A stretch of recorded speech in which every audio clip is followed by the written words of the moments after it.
but you should be able to hear me now, which is good. I think. Yes, you can. Checking my mixer on my stream, my Twitch stream. Cool. So I'm at my new setup and I'm still getting used to it. There's going to be a lot of me looking at the screens. So yeah, it's like amazing to have two screens right in front of me. It's pure awesome sauce. My water's right here. Should have brought it over here. So that happened. I'm gonna go ahead and plop some things on my socials. Wait for the fun to arrive. Otherwise, that's okay. It's gonna be fun in here anyway. Yo, hey, hi Dylan. Hi Dylan. Are you working right now? Is this illegal Twitch watching?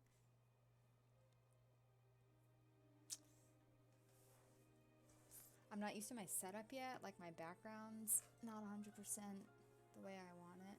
I'm quiet. Okay. I'm quiet. How's this? Is it louder? Is this better?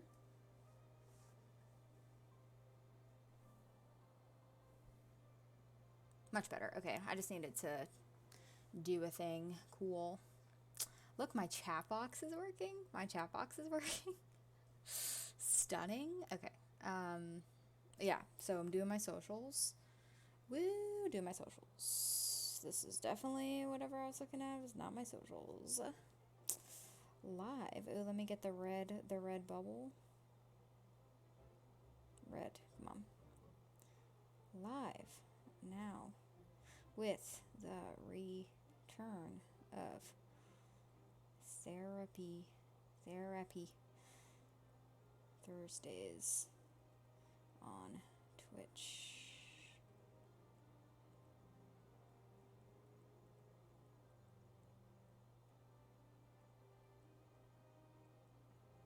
Have you been sinful since I talked with you last? Oh my word. Oh, Dylan, that's so nice of you, dude. Thank you. Seriously, that's so nice. It was really loud in my ears, so that was very awesome. So good. Enjoy your... Oh, look at that. Look at this little doohickey 1 month subscriber badge. Holler. Enjoy your Radical Widowmaker.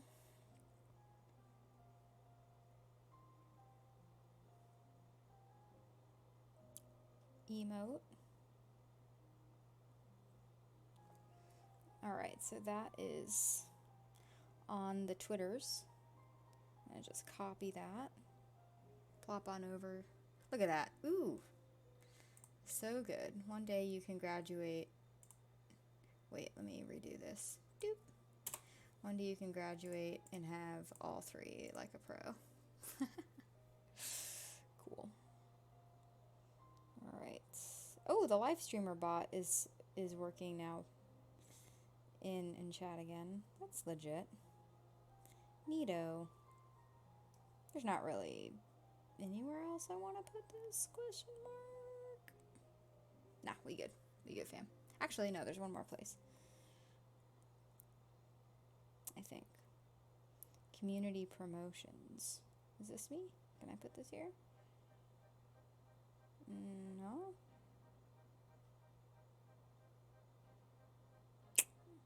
I think they changed that. I'll plop one over here. Promote yourself.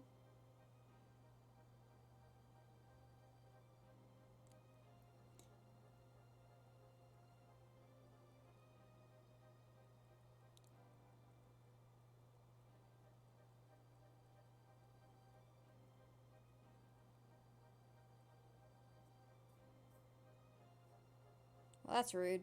It didn't work, but I don't care. All right. Tristan, I was wondering if you showed up. Roz, how's it going? Tristan, I was going to text you, and I was going to be like, here's your notification, dude. But it looks like you turned them on or you remembered. So, cool. Welcome to everyone in chat. Thank you so much for showing up. We're going to have a fun... Still not turn them on, but you remembered? You listened to me when you talk? Sinful Outcast, who's in chat, and Roz are our gaming buddies. Tristan I know IRL, which is so exciting. We work together. And that's all I will say about Tristan. Just kidding, man. Tristan's awesome. He and Roz match with their little first badges. It's so cute. Cool. So, okay, what we're going to do is I'm going to introduce what we're doing, but first and foremost, I'm going to send this little doohickey. So please remember that while I am not a mental health While I am a mental health professional, I am not your therapist. This segment is to provide psychoeducation on different aspects of mental health. I am not providing advice for specific situations. Please do not share personal details about yourself. Please do not expect me to provide therapy services. Thank you. And the reason I say that is because inevitably someone will want me to start talking to them about their personal issues, which I think it's great to talk about personal issues. But yes, please lurk. I appreciate it. Roz, I love you. Thank you for your support. You're amazing. You're a doll. We will talk soon about the project. Hey. Cool. So, yes, there will inevitably be individuals who will want me to start counseling them and providing therapy services in this environment, and I'm just not going to do that. It's not really the MO of this, and it's not responsible to do that. What we will be doing tonight is talking about sleep, talking about facts about sleep, talking about sleep hygiene, why sleep is important to your mental health, and ways to increase your sleep hygiene. Hopefully while talking about it, I don't put you to sleep. That would be a compliment. I think having a voice that puts people to sleep is probably a good thing. So cool. All right. So as always, as we are having the conversation, please feel free to, this is loud in my ear, hold on. Please feel free to jump in at any point to ask about, that's why it's so loud, to ask about sleep, to comment on sleep. You can say that you don't sleep very well, that's allowed. And just interject as things come up that you find interesting. That's what makes this fun. Okay, so the first thing, sleep is for the weak. Very nice. That's exactly what I had in mind when it comes to this topic. Thank you, Dylan. You're the best. Just kidding. No, that's really funny. So basically, what I wanted to do is there's a phenomenal website that's actually based out of Australia, and it's the Center for Clinical Interventions. I hope that this is big enough on your screen. Unfortunately, my preview makes it look really small, but it seems like it would be fairly readable. Obviously, I'm going to read a lot of it to you guys, so if you can't read it because the screen you're on is small or whatever, you're going to get the info because I'm going to read it to you. But I want to make sure that the Center for Clinical Interventions, based out of Australia, I think, gets the credit for this. So I came across the Center for Clinical Interventions years ago when I was interning in grad school. They have amazing handouts, and you're going to see if you continue to come to my Therapy Thursdays streams that when I'm going over information about specific diagnoses or interventions or treatments or information facts about X, Y, and Z, you're going to see me using these handouts because they're really good. So yeah, just keep that in mind.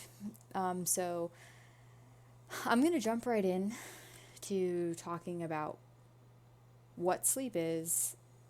As you can see, the nature of sleep, stages of sleep, role and function of sleep, effects and lack of sleep, how well do good sleepers sleep? And I'm going to try and do this without saying the word Tristan, if you're still watching, you can hold me accountable when I see you tomorrow. So let's jump right in.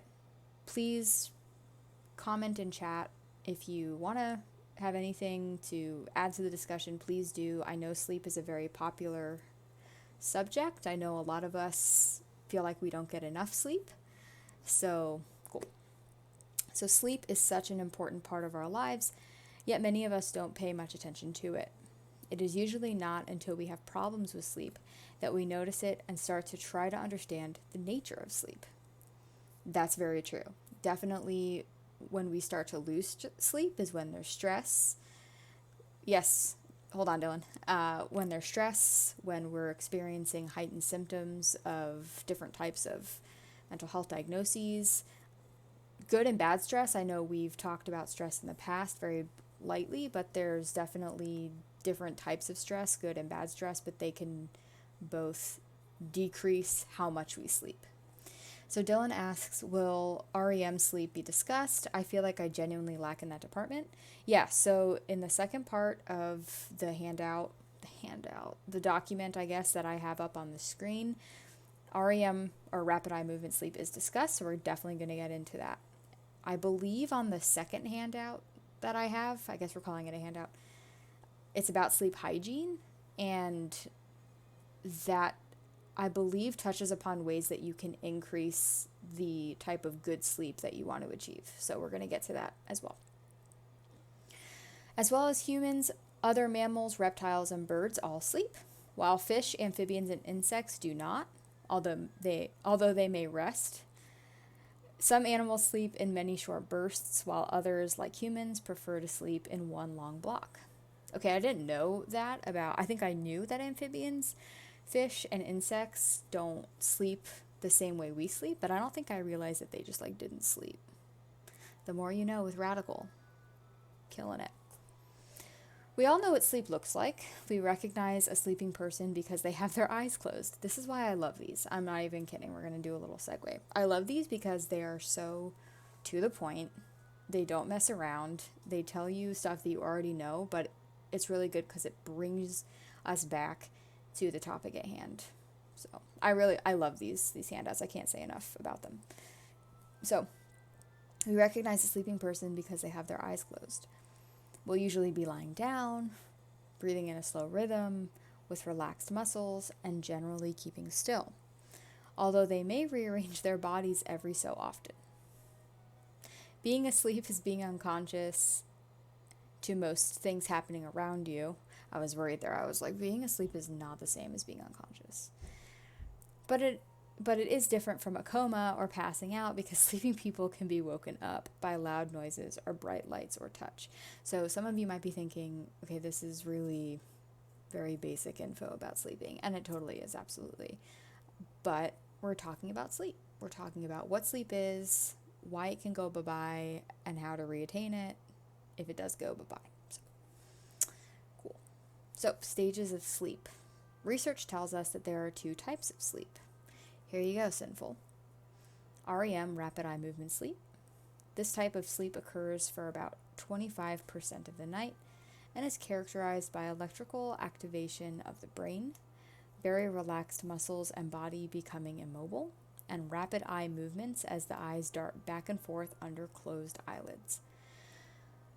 So sleeping is a little bit scary and spooky based on that, but I think that most people want to achieve rapid eye movement sleep. And I know that's Sinful what you mentioned about wanting to achieve that and wanting to make sure that you're actively getting this REM sleep so that you're functioning and feeling good and feeling healthy for the next day. Okay, REM sleep provides energy to the brain and body and supports daytime performance. Exactly. Dreams often occur during REM sleep, though they can occur at any stage. Like, I'm moving back and forth. I do this in my office, and I think it distracts clients, but here we are. So Sinful. So we are talking about REM sleep right now. So what are your specific questions? How you want to attain it? How you want to make sure that you're getting REM sleep every night? Because I do think that will come up in the next handout that we have, which talks about sleep hygiene and how to make sure that you're actively doing things to help you get the sleep that you're looking for.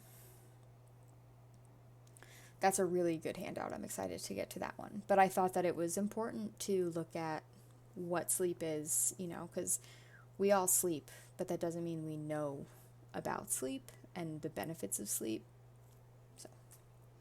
So separate from, so once I fall asleep, I'm out until the morning, but it's never a fulfilling feeling when I wake up. I could get 8 hours and have it feel like a nap. Yeah, so that is definitely what we're going to cover once we're done with this handout.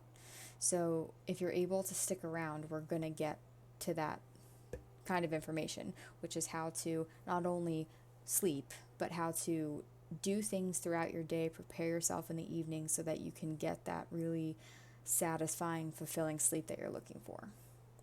So we're going to definitely go over that together. So the second type of sleep includes non-rapid eye movement sleep. This type of sleep occurs during the other 75% of the time and can further be broken down into 4 stages. So keep that in mind. This REM that everyone thinks or wants to get is only 25% of the night. And that's when your brain is being activated by the electrical stuff that we've got going on in our bodies. So for the other 75% of the time, there's 4 stages, as it mentioned. So stage 1. This stage is light sleep between being awake and falling asleep. So this is where I tell people that me falling asleep and talking in my sleep is equivalent to me being so absolutely... Hello. Thank you so much for the sub there. Lady, it's good to see you. I like the little emoji that it gets, that Moobot gives, where the lady's like, it's awesome. So cool. Anyway, so me being at a stage 1, which is light sleep between being awake and falling asleep, is equivalent to me being absolutely bonkers on my favorite alcoholic drink. So they're totally comparable for me, not necessarily anybody else. So stage 2, this is the onset of sleep, when the person begins to become disengaged from their surroundings. Body temperature drops, and breathing and heart rate become regular. So far, this stage 2 seems like really when our bodies are starting to say, oh, we don't have to deal with anything right now. Hi! Hey, Jess, how are you? Hello, it's good to see you. Thanks for stopping in. You get to see my stream, I think, for the first time. Oh my gosh, and Tyler's here. Jess is the same way when she wakes up in the middle of the night and she's extremely drank. Oh geez, hello, Jess. This is not going to become a couples counseling session. Do not make me put the exclamation point rules command again. So when do I wake up in the middle of the night? Awesome. You guys have that conversation in chat so everyone can join. I'm going to keep going through the stages of sleep. But stage 2 seems like when people are able to... Awesome. Sorry, I got distracted. Social media. We got to do a whole segment on social media, I'm sure.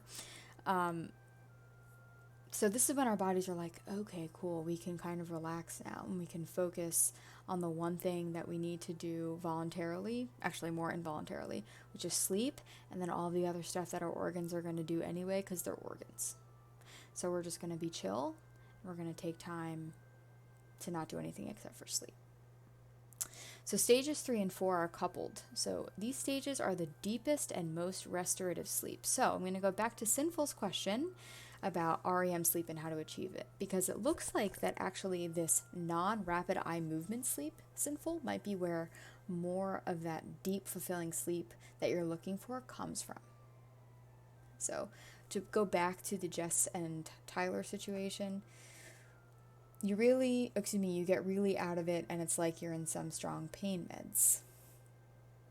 Man, we should have a sleepover, and I'll record everything and then give it back to the chat so they can be part of the conversation and the joke and say, yeah, that actually does happen. So anyway, okay. So this more restorative, is it restorative or it's restorative sleep, known as delta sleep.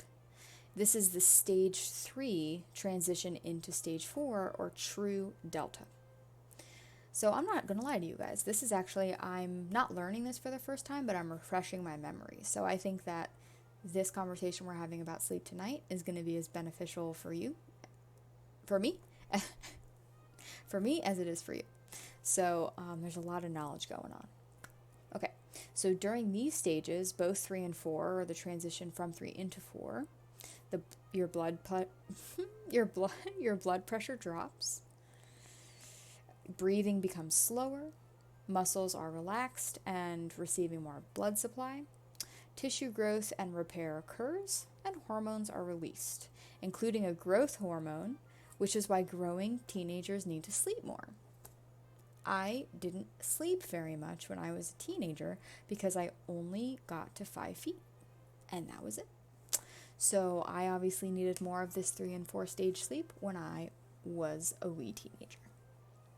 So sinful, again, just to sort of call back to you in your question about REM sleep, it does seem like this non-REM sleep is really what you're looking for. And I do think that the next handout I have is going to help address how to access that and implement it into your life.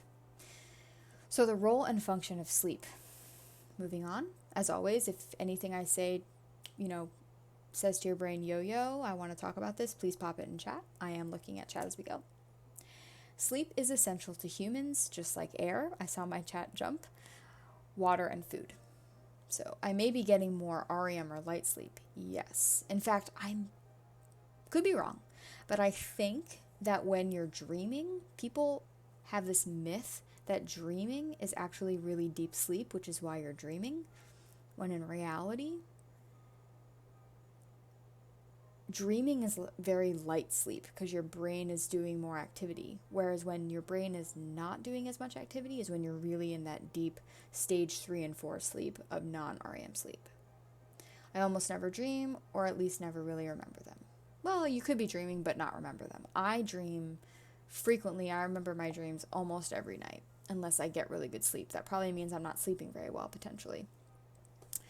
I also learned that dreaming that 25% of the night tends to be towards the end of your sleep, and when you have a dream, it's usually closer to when you're waking up. And when they seem like they're lasting, I've had dreams that feel like, they're lasting forever. It's really a very, very short amount of time where you're in that 25% REM. Lucky, I dream all the time and they're always bad, and then I cry when I wake up. I have been there so many times. It's unbelievable. So many times. I had a lot of recurring nightmares when I was younger, so maybe I just suppressed them. Maybe. You definitely could. I don't want to say yes or no. I'm definitely not a dream specialist or like an analyst, or I don't want to pretend that I know a whole lot about sleep, which is why I'm reading all this information off of a handout. But yeah, I definitely, during this conversation, I'm going to make the point of how sleep interferes with mental health and how mental health interferes with sleep and the connection there. That's my plan. Oh God, I'm just speculating. LOL, no worries. Hey, that's fine. That's good. I like speculation. That's okay. That means that you're using insight to say, I'm experiencing this. Don't know if I like this. Don't know why it's happening, but I think I want to learn more about myself. So speculation is good. Okay. So sleep is essential to humans, just like air, water, and food. When necessary, people can cope without sleep for periods of time, but the longer we are awake, the stronger the urge to sleep becomes. Okay, that's pretty self-explanatory. Sleep is super important. Kind of recharges the brain, as we talked about. So we're going to talk a little bit more about that. The exact role and function of sleep has been a topic of debate for researchers, but most agree that sleep serves a restorative purpose, both psychologically and physiologically. It is thought that delta sleep, again, that's that stage of 3 and 4 and the transition between, is most involved with restoring the body and physical energy, while REM sleep is most important for restoring mental function as well as memory and concentration. That's very interesting. So it does say, here's my cursor, so I'm going back over here, and it did say, REM sleep provides energy to the brain and body and often supports, doesn't say often, I added that, and often supports daytime performance. Oh, look, and it did say dreams often occur during REM sleep. So I was half right and forgot that I had read that. But yeah, so both REM and non-REM do serve important functions, and they serve different functions, which is actually really cool and really interesting. Sleep is important for general physical health, restoring energy, repairing injuries or illness, growth, psychological well-being and mood, concentration, memory, work performance, and getting along with others. That last piece is so important because I think sometimes the interpersonal aspect of our personalities gets pushed away when it comes to these physiological and psychological skills of concentration, memory, working performance. Those, for some reason, feel like when there's a deficit in those, it's more harped on, like, oh, your memory's bad, or why aren't you concentrating, or your work performance is decreasing. But interpersonal skills, mood, psychological well-being, as we know, are so important to the human species because we're social creatures. So when we don't get sleep, as I mentioned, it limits not only your concentration, memory, and work performance, but also our interest in being around other people, being able to stand being around other people. Even if you're somebody who doesn't like being around other people, it makes it even harder when you have a lack of sleep. And I think that just that interpersonal skill and a deficit in interpersonal skill doesn't get held to the same value as concentration, memory, and work performance. Effects of lack of sleep. So people vary in terms of how much sleep they need. While the average sleep duration for adults is 6 to 8 hours per night, some people function well with a little less sleep, and others function well, added that with a little more. Whatever your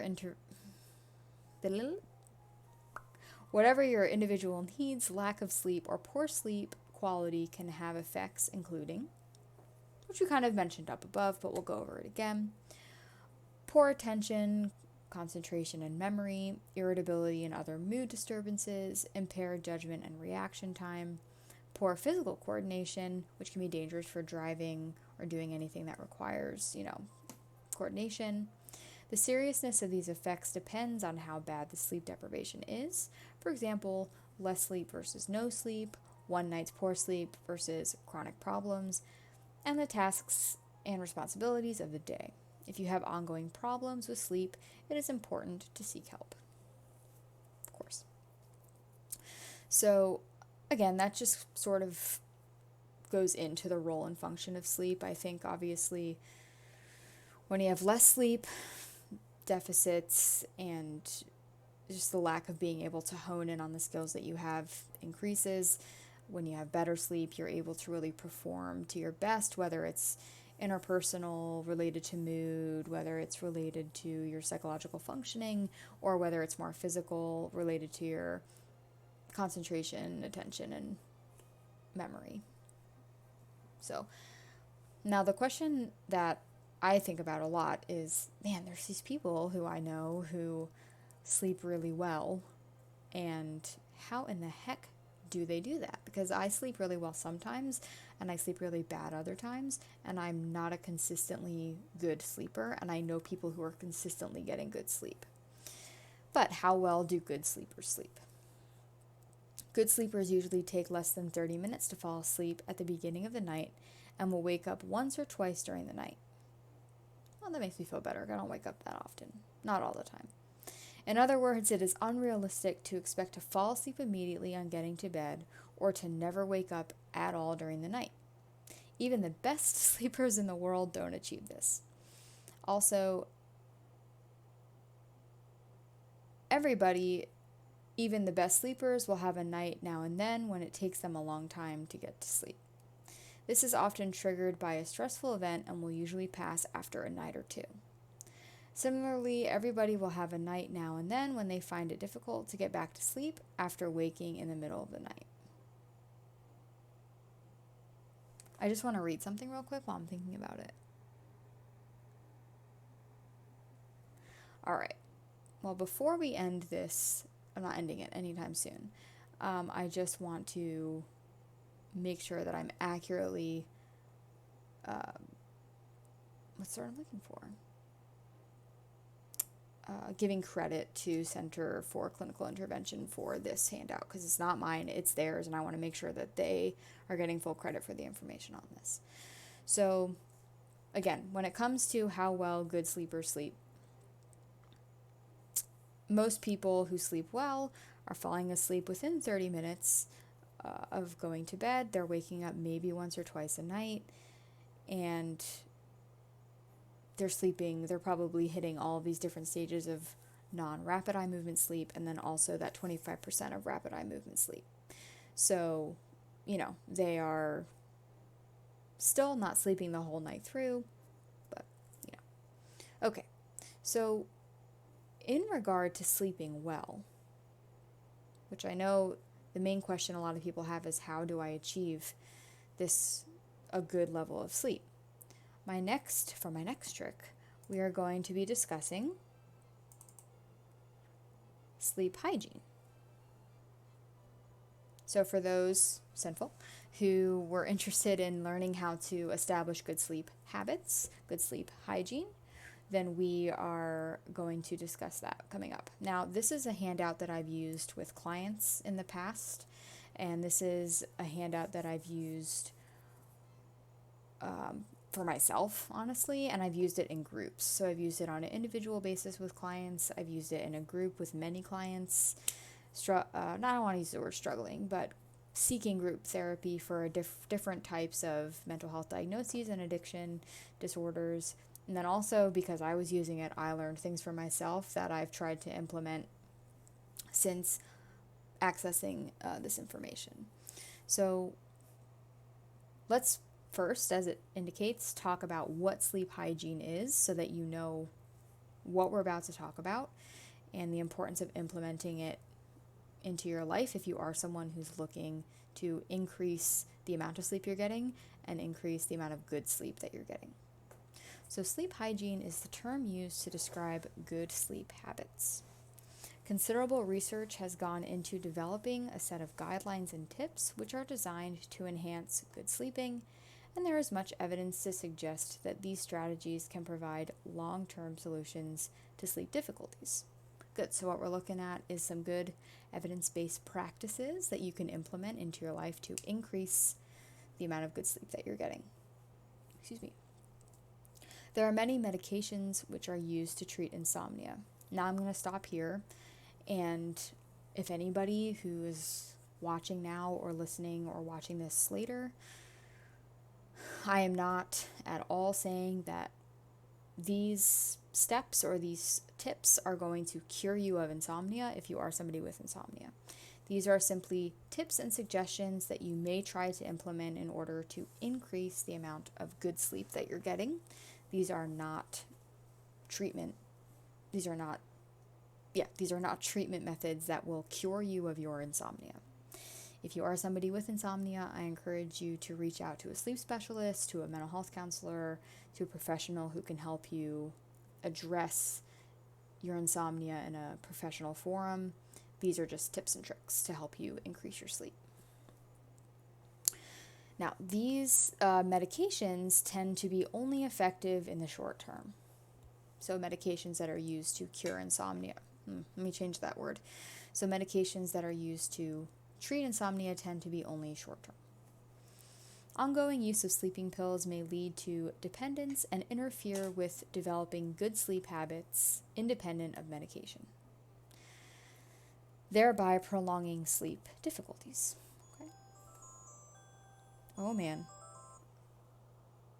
Cool. Alarm. I have a new Fitbit and there was a lot of vibrating happening on my arm and I got a little thrown off. Okay. Talk to your health professional about what is right for you, but we, being the Center for Clinical Interventions, I lost my place. Okay. But we, Center for Clinical Interventions, recommend good sleep hygiene as an important part of treating insomnia, either with other strategies such as medication or cognitive therapy or alone. So these are ways that you can implement into getting better sleep, but work with a professional to implement these for a long-term experience. These are just tips to go over. I'm going to keep saying it so that you don't say Radical618 said that the handout that she was reading said that I would cure my insomnia. I'm not saying that at all. Okay, so sleep hygiene tips. Get regular. So, Sinful, I hope you're listening because these are for you to hopefully establish some better sleeping habits. One of the best ways to train your body to sleep well is to go to bed and get up at more or less the same time every day, even on weekends and days off. This regular rhythm will make you feel better and will give your body something to work from. So, I'm really bad about this, especially because my work schedule gives me a day off in the middle of the week. I'm so tempted on Tuesday nights to stay up really, really late and then to sleep in really, really late on Wednesday, even though the following day on Thursday, I have to be up again at 5:30, 6 o'clock in the morning. Actually, in the last few months, I've just said to myself, I'm just going to go to sleep when I'm tired on a Tuesday and wake up when I'm awake on a Wednesday so that my body stays fairly regular. I'm probably never going to naturally wake up at 6 a.m. when my alarm is set for the rest of the week. But when I sleep in and wake up naturally, I'm waking up at around 7:30 anyway, and I tend to go to bed naturally right around 10:30, 11, maybe 12 o'clock. So the next one actually is something that I'm going to say right now, which is sleep when you're sleepy. Right? So only try to sleep when you actually feel tired or sleepy rather than spending too much time awake in bed. So when I first came across this handout, I don't know if I was necessarily having issues with sleeping, but I definitely wasn't in a place where I could say to myself, I feel like I'm getting good sleep. And one of the things I noticed was I was forcing myself to go into bed at a time that I thought was good for me to go in bed, when really I needed to train my body to just go into bed when I get tired. So for those people listening or watching that I play video games with, you'll notice that I'm fairly consistent with when I'm getting off of Xbox. I'm saying, oh, okay, it's 10:30, I think I'm going to go in bed. That's because I'm tired then. There's some nights when I stay up till 11, 11:30, and it's just because I'm still awake, and I don't want to go in bed and just be laying there for an hour, 45 minutes before I'm actually tired. Because what that does is that trains your body to be awake while you're in bed, and all that does is increase your inability to sleep because your body says, oh, I'm in bed, I'm awake in bed, I don't really sleep in bed. But if you take your body into bed where you sleep when you're tired, your body says, okay, I'm in bed and this is where I sleep. So tip number 3 is get up and try again. If you haven't been able to get to sleep after about 20 minutes or more, get up and do something calming or boring until you feel sleepy. Then return to bed and try again. So next they go into what these activities might be. Sit quietly on the couch with the lights off. Bright light will tell your brain that it is time to wake up. Or read something boring like the phone book. Now, I realize that we don't have phone books anymore. So if you have a dictionary at home, an encyclopedia of some sort, do that. Avoid doing anything that is too stimulating or interesting, as this will wake you up even more. There's definitely been times recently where I haven't been able to sleep and I've gotten up and I've played video games thinking that it would make me tired, because I get tired when I'm playing video games on my normal schedule, and it really does not work. It just makes me kind of plateau and stay the same amount of awake, or it ends up just waking me up even more, just not really facilitating wanting to fall back asleep. So for you gamers listening and watching, when you're tired and you don't know what to do, don't play video games. I know it's enticing and I know you want to, but don't play video games. So number 4, avoid caffeine and nicotine. This is a pretty obvious one, especially the caffeine portion, but definitely some for people who are using nicotine products. It can also stimulate you and keep you awake. So it is best to avoid consuming any caffeine in coffee, tea, cola drinks, chocolate, and some medications, or nicotine in cigarettes or other products for at least 4 to 6 hours before going to bed. These substances act as stimulants and interfere with the ability to fall asleep. So this one is more of a preventative tip. So anywhere from 4 to 6 hours before you think you're going to be going to sleep, stop with the nicotine, stop with the caffeine. So if my bedtime is 10:30, if I know that I usually get tired around 10:30, by 4:30 p.m. I got to cut the caffeine. I don't use nicotine products, but if I did, 4:30 p.m., you got to cut the nicotine and caffeine cord. Some people it might be different, just like in the other handout it said some people function really well on less sleep or more sleep than 6 to 8 hours. It could be the same, some people I know can drink coffee late at night and just fall asleep. I think I'm probably one of those people, but I don't usually drink coffee that late anyway. But some people can deal with it better than others. But these are just tips again, so something to consider. Avoid alcohol. Some of you might be like, what? Alcohol puts me to sleep. But let's talk about why we're going to avoid it. So it is also best to avoid alcohol for at least 4 to 6 hours before going to bed. Many people believe that alcohol is relaxing and helps them get to sleep at first, but it actually interrupts the quality of sleep. And that makes sense. Yeah, it's a depressant and it brings you down, but it's also legitimately messing with your brain and making you feel wonky. So your sleep is going to be interrupted if you're not in a natural state when you're falling asleep. So yes, wine particularly and other types of alcohol makes us sleepy, but it's not going to give you good sleep. So this one kind of goes back to what I was saying before. It's like I read this before. Bed is for sleeping. So try not to use your bed for anything other than sleeping and sex, which it says in here. That's a whole different conversation. So that your body comes to associate, no pun intended, bed with sleep. If you use bed as a place to watch TV, eat, read, work on your laptop, pay bills, and do other things, your body will not learn this connection. I kind of talked about that a lot already, so I'm not going to go into that. But I do think that there's a phenomenal learned behavior type of message to receive from that. If I associate work with drinking coffee, I'm going to go to work and want to drink coffee when I'm there because I've taught myself that that's what I do when I'm at work. Same thing with bed.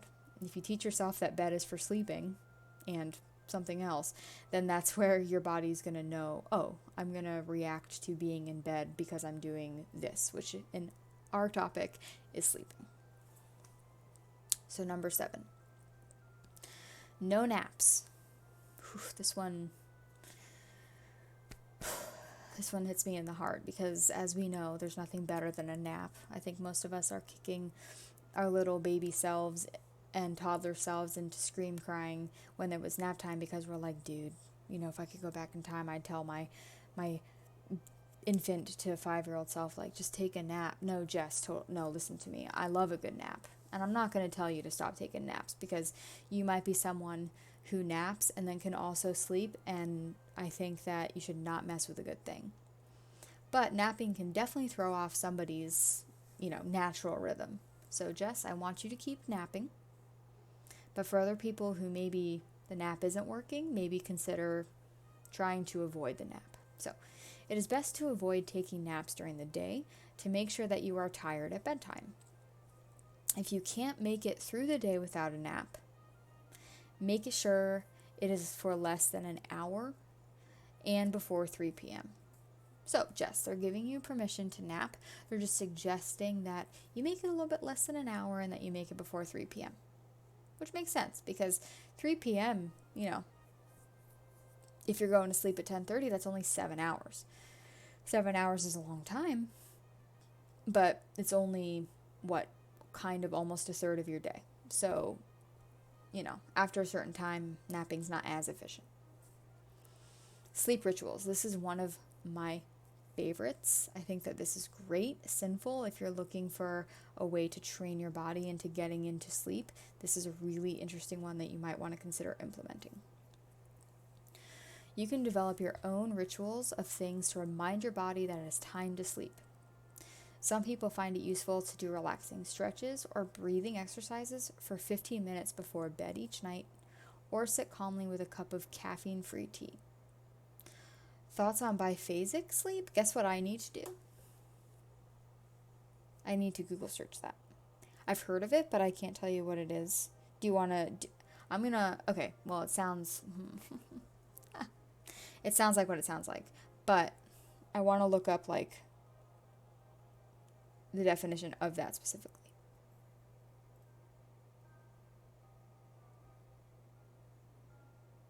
So you would take, like, 2 big sleeps? Is that what you mean? No, I can talk about it now. That's what we're here for. I much prefer people jump in and want to talk about something new. Okay, so for those who don't know, so Jess in chat asked thoughts on biphasic sleep, and I Googled it. So biphasic sleep, or diphasic, bimodal, or bifurcated. Bifurcated. That one's, I don't like that one. Okay, it's the practice of sleeping during 2 periods over 24 hours, while polyphasic sleep refers to sleeping multiple times, usually more than 2. And I think that's very interesting. I think that I don't want to get too into it because I think in our society, with the way that our schedules are built up, it would be harder to achieve if you're working a fairly standard 9 to 5, because where do you fit the other sleep in? But I could see why people would like it. I think that it would definitely be a bit of an adjustment. That was one of the cons I just saw briefly when I was looking at a graphic for it, but I think that for some people it could really work, especially if you're the kind of person who does really well on short spurts of sleep, where you could do the 4, you could, work or function throughout the day for, as many hours as you want, and then hit your other 4 and then keep going. I think that some people would really benefit from that. Do you do that? Is that a thing you do, or have you just been doing research on it?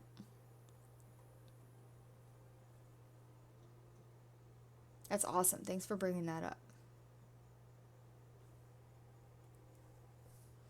I tried it before and it was tough to get used to. Yeah, that's as I said, that's one of the cons that I saw just now in Googling, and I've never heard of it.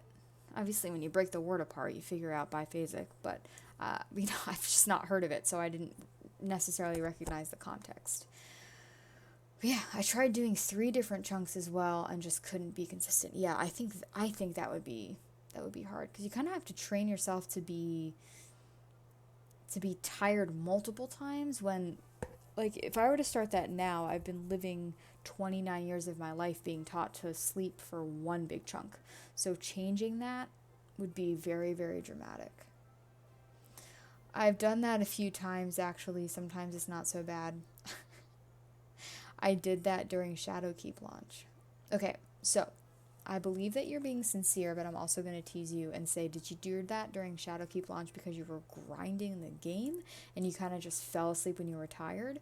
Or did you have the intention of, I'm going to sleep in chunks?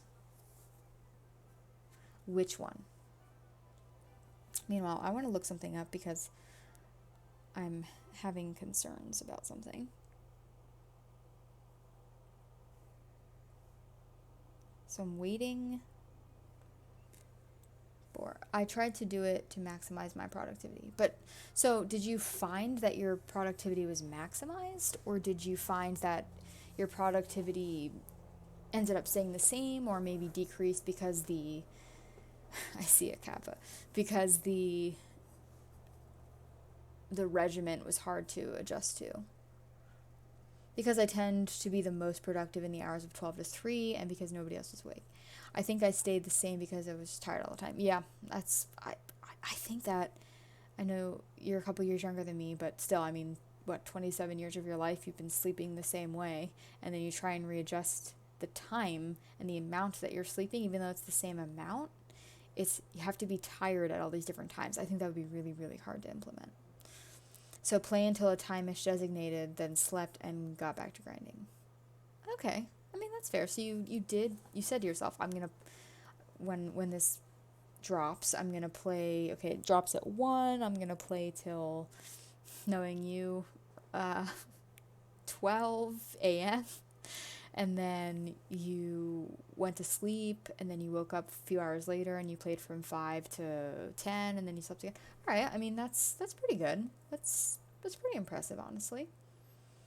Yeah, I mean, the thing that really is standing out to me is just how would you implement it? I'm a big learned behavior person, so you'd really have to implement a lot of this into establishing the chunks of time that you want to designate to sleeping. It would take a lot of willpower to be able to do that.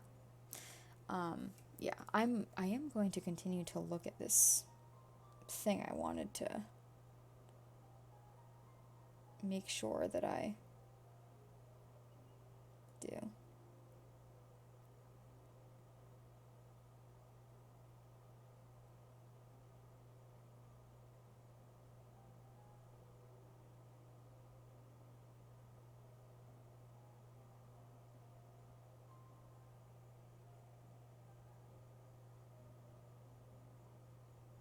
Okay, well, I'm giving full credit to the Center for Clinical Interventions, so this is not mine. Yeah, cool. Okay, basically, yeah, I had to grind hard to do things like that with a work schedule, though easier to do on a vacation. Yes, which I do think that I do know that you had a vacation. So Jess writes, well, and the schedule isn't open for flexibility. You can't deviate from the schedule, otherwise it'll mess you up, right? Yeah, I mean, so if you're trying to implement a schedule, it has to be conducive to the schedule you're living. So I can't do even a polyphasal. I can't even do probably a biphasal. I'm trying to even think when I would implement that. I work from 7 to 5:30. I don't even think it would be possible for me to implement a 4-hour chunk of my workday when I work 7 to 5:30. It doesn't seem possible.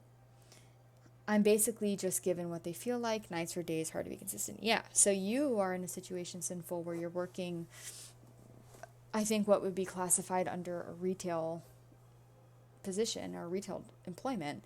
So, you have to deal with this flexibility of sometimes you're working 1:30 to 10:30, sometimes you're working 7 to 3, sometimes you're working later than 10:30 at night. I don't know if I've ever seen your schedule be like that, but I've definitely worked in a job where I've had to work till 3 a.m.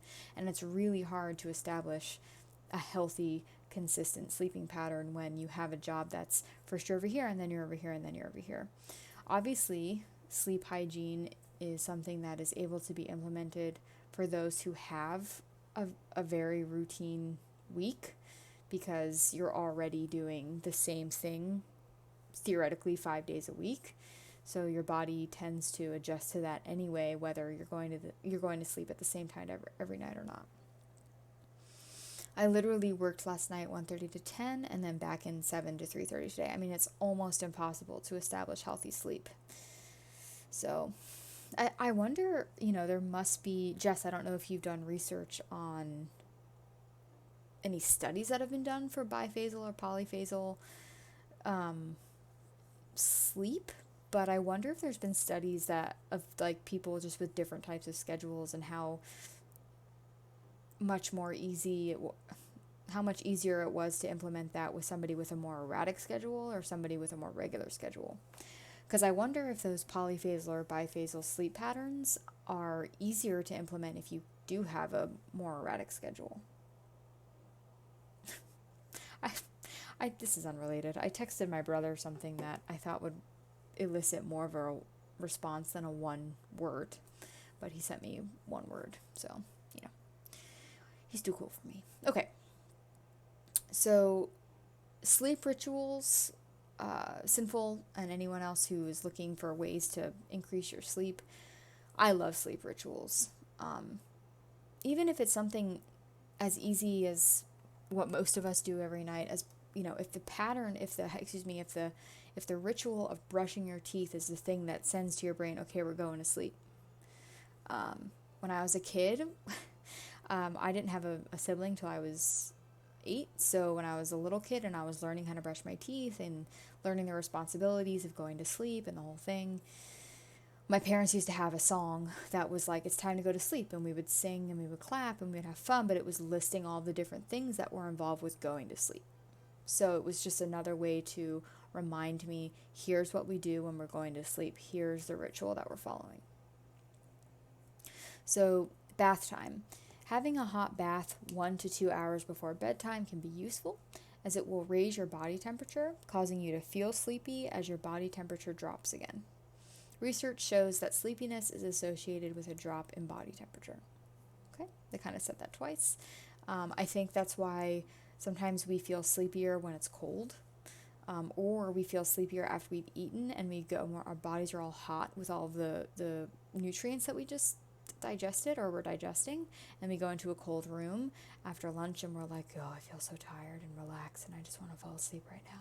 So a bath kind of mimics that warm feeling that helps us feel tired as it decreases and our body temperature drops. So no clock watching. This one's very hard for me personally. So many people who struggle with sleep tend to watch the clock too much. Frequently checking the clock during the night can wake you up, especially if you turn on the light to read the time, and reinforces negative thoughts such as, oh no, look how late it is.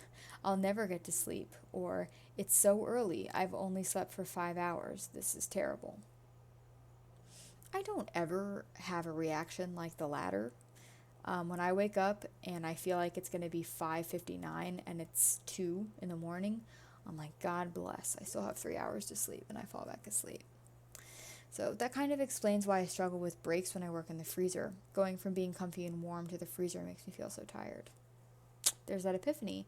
So I know that it's hard to avoid that because of the type of work that you do. But now that you recognize it, it might be something that you can counter by saying, okay, I recognize that this tiredness is happening because of this. Maybe I can prevent it and save some of that tiredness for later when I'm trying to go to bed. I know it's not that easy because it's really hard to stop something physiological from happening, but at least you'll be aware of it and your brain might start to treat that feeling differently, knowing, hey, this isn't about sleep, this is more physiological. I push my breaks back as far as possible to increase productivity. That's all really. Yeah, I mean, you can only roll with what you have. I mean, that's like we talked about before. I have a more regular schedule, even though I have the middle of the week where I don't have to work on Wednesday. I still, Monday, Tuesday, Thursday, Friday, I mean, it's the same hours every single day. So my body gets used to it. You're over here and then over here and then over here. So it's really hard to implement something regular. So you have to recognize what are little things that I can do in my strange schedule that can help me establish good sleep. So this one might be helpful if someone's really, really struggling with ways to implement good sleep. And some people really, really like keeping a diary or journaling, and it helps them see what's happening in a way other than just experiencing their activity or their routine. So this worksheet, a sleep diary. So this worksheet can be a useful way of making sure you have the right facts about your sleep rather than making assumptions. Because a diary involves watching the clock, see the above point, it is a good idea to only use it for 2 weeks to get an idea of what is going on, and then perhaps 2 months down the track to see how you are progressing. So again, that's just a different way to log your sleep, observe your sleeping habits, and implement new ways to establish good sleep. All right, number 12, exercise. You're going to see exercise pop up in almost every type of ways to increase exercise. Regular exercise is a good idea to help with good sleep, but try not to do strenuous exercise in the 4 hours before bedtime. Morning walks are a great way to start the day feeling refreshed. 100% true. 100%, but it's so hard. Yeah. Exercising it's a difficult thing. I actually thought about maybe doing a segment on easy exercising that can help improve mental health and that won't leave you feeling bad. this is a little bit of a tangent. I tend to be someone who, when I exercise, I feel bad afterwards. It doesn't usually make me feel better when I exercise in a strenuous way or in a way that's above where I'm at. I love walking. If Tristan's still in here, he knows. I go walking. I try to go walking at work twice a day. We get 2 15-minute breaks, and I try to use those breaks for walks. Walking feels really good. It's really healthy, and it's something that I can do and feel proud of after I do it.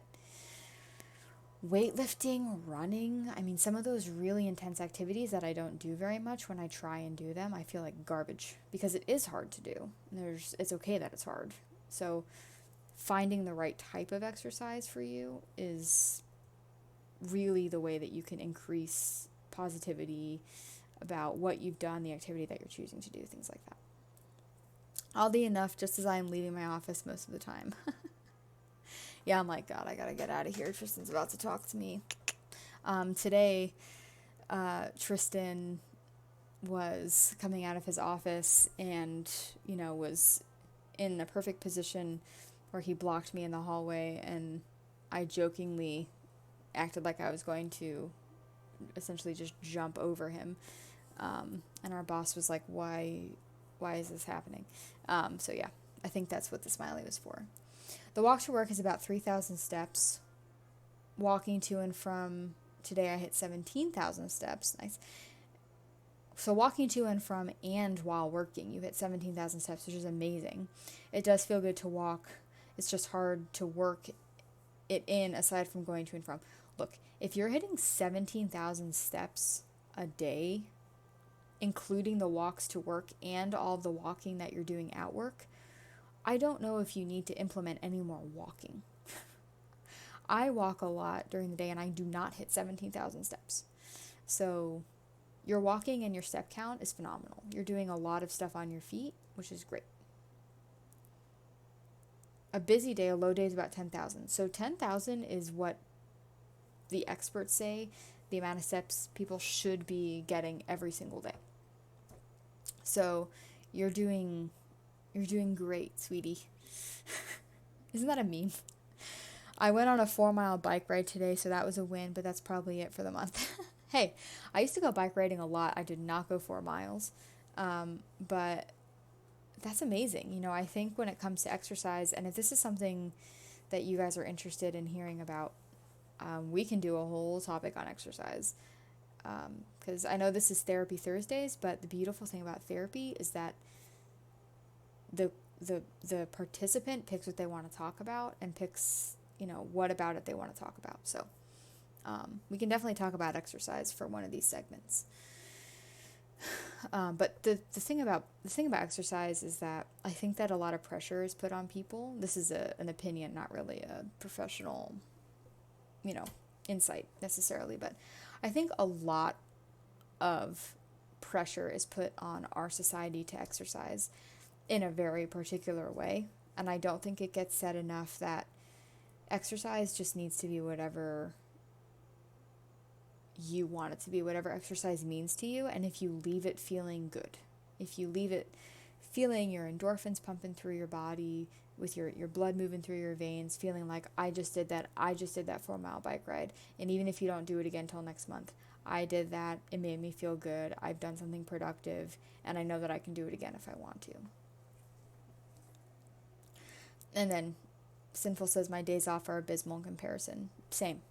I definitely get more steps in on the days that I work, which is funny because on the days that I have off, I have more time to go walking, and I probably walk the least, which is why I make use of my 15-minute breaks, because I know that those are the times when I'm walking the most and getting the best types of walk in, because I'm going outside to do that. Okay, so almost done with the handout here. So 13 is eat right. A healthy, balanced diet will help you to sleep well, but timing is important. Some people find that a very empty stomach at bedtime is distracting, so it can be useful to have a light snack, but a heavy meal soon before bed can also interrupt sleep.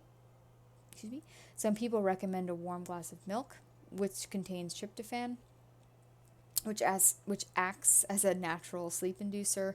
I think most people associate tryptophan with turkey, I think that people just fall asleep at Thanksgiving, not because of the tryptophan, but because we're all full of delicious, delicious food and it's time for sleeping after we eat.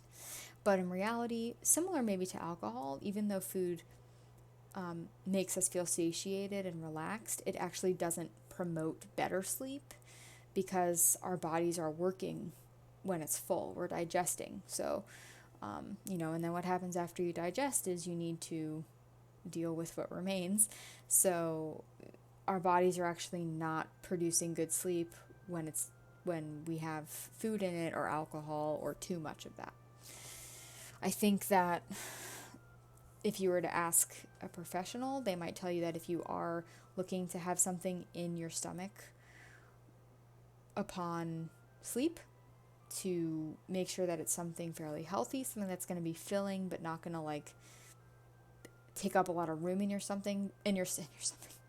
stomach, but something that's going to be satiating but light. Vegetables, fruit, even potentially. Fruit has a lot of sugar, so you have to be careful, but definitely vegetables, the warm glass of milk, something that's going to be healthy but filling. So, number 14, the right space. It is very important that your bed and bedroom are quiet and comfortable for sleeping. A cooler room with enough blankets to stay warm is best, and make sure you have curtains or an eye mask to block out early morning light and earplugs if there is noise outside of your room. That's pretty self-explanatory. I don't really know if I have much to add to that. Only that, same with some of the ritual stuff. Make your room be the same so that every night when you're going to sleep and you're establishing bed is for sleep, I brushed my teeth, I did this ritual, you know that your room is going to be the same. My room is cold, I have my blankets, my fan is on, my lights are off, the blinds are shut, so that your brain is, okay, I'm now in the space where I sleep. And then number 15, keep daytime routine the same. So this has kind of been the thing we've been talking about through every single step. But even if you have a bad night's sleep and are tired, it's important that you try to keep your daytime activities the same as you had planned. That is, don't avoid activities because you feel tired. This can reinforce, I don't want to use the insomnia in this case, but this can just reinforce bad sleep. Again, for anyone just joining or anyone listening later, I'm not using this to address insomnia right now. I'm just addressing these things to help establish better sleep hygiene. So, for those of you who are looking to find new ways to sleep better, I'm definitely someone who's like, oh, I didn't sleep very well. I'm going to try and catch, a nap early enough in the evening so that doesn't affect my sleep later because I was just so tired, or I'm not going to do one of my 2 15-minute walks today because I got such terrible sleep last night. All of us fall victim to that, but it's definitely, it's apparently, according to the Center for Clinical Interventions, not one of the greatest techniques to counteract bad sleep. Routine is gonna be the best policy. So, so that's 15 tips on sleep hygiene. Now, if you want to access this, I'm not going to give it to you guys because their copyright policy states that I can't reproduce this, I'm not claiming it as my own. This belongs to them. So if you Google Center for Clinical Interventions, they'll pop up and you can go onto their website, and they have a lot of really, really, really amazing handouts on all different types of things. I may be using their information in the future, just to give to you guys. So full credit to the Center for Clinical Interventions. They have phenomenal resources and information to share. Just so that everyone knows, their information is not a substitute for treatment. My insight and my opinions are not a substitute for treatment. If you're somebody who's looking to address any of the issues that I discuss during my segment, please contact a mental health professional and any professional who can help you with the problems at hand and address them in a professional environment. Cool. So, that is kind of my spiel on sleep. So I super appreciate the conversation that you guys brought to the segment this evening. And I think that we have something really cool potentially coming up with exercise. I don't know if that's going to be the direct next topic, but I'm definitely going to add it to the list. My other idea for this week was to do a conversation about boundaries, the importance of boundaries in the mental health environment, also boundaries in your personal life too. So that will probably be the next segment. It's been something that I've just dealt with recently with clients in my professional life, and then clients, that was not right. Clients in my professional life and just knowing how to set professional boundaries, and then people in my personal life just knowing how to set personal boundaries too. That's a skill and a knowledge base that a lot of people don't have. So I think that's going to be the next topic. Other topics I've mentioned include coping skills, different types of coping skills, how to utilize them, when to utilize them, which ones are right for you. And then we can add exercise to the list. As always, if anybody has a topic that they want to have me discuss as part of Therapy Thursdays, you can send it to me in Discord, you can send it to me on Twitter, you can send it to me on Instagram. My socials are over here, beep, beep, up there. So that's Twitter, Instagram, and then YouTube. And then if you want to find me on Discord, you can join my Discord channel. It's right there. Excuse me, it's not my channel, it's my server. You can join that and join the conversation. So I think that's going to be it for me tonight. This will be up on YouTube, so you guys can go back and watch it, or you can send it to your friends. Thank you so much for the subscription, Sinful. You are a treat, and I appreciate you, which you know. So this has been another edition of Therapy Thursdays with me, Radical618, and I will be back in 2 weeks to talk about one of those subjects I mentioned, probably boundaries, maybe not. I never know until I know. So thank you guys so much. It's been a lot of fun. I hope you learned a little something today. If you want access to this, I will send you the website and you can access it on your own. This information that I shared with you today was through the Center for Clinical Interventions. They own it. I do not own this. It's all them. My brother is calling me. That's really cute. And I will see you guys soon. Thank you so much. Thanks, Tristan. See you tomorrow. Bye, Jess.